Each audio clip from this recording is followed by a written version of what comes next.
with AI, it can be used just to solve simple problems. So in my eyes, it's less scary.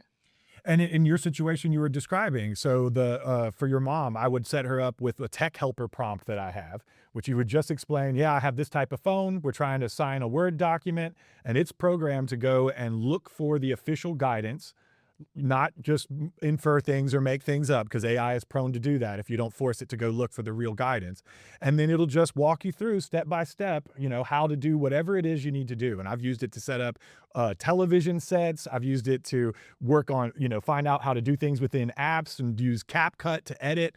Like, it's so multi-purpose, but because you just give it that initial question, what technology are you struggling with? And then it goes and finds the answer. So let me talk a little bit about what we've been doing within the trust itself. So one of the challenges for the trust is that it's got lots of different systems that are not joined up. It's got like a CRM, customer relations management system. It's got other databases and all of that kind of stuff.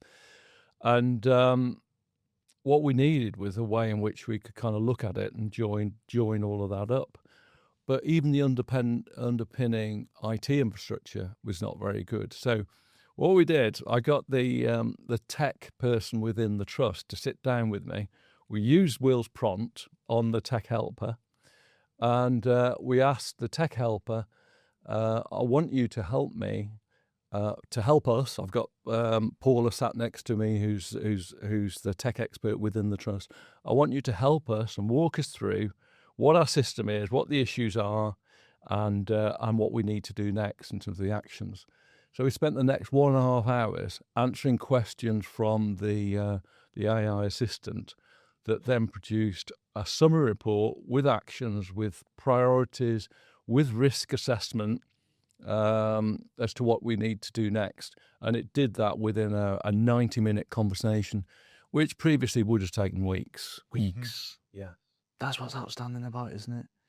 And all of a sudden you could just move on and get things done.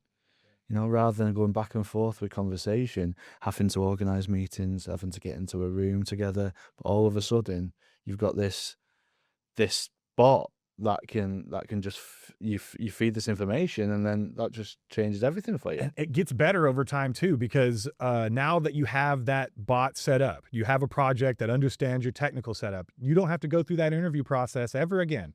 You can just go back to that same bot, ask it a follow-up question, and it will already have all of that background knowledge to pull on. So it gets easier and faster every time. It was an hour and a half or whatever the first time. It'll be 5 minutes next time.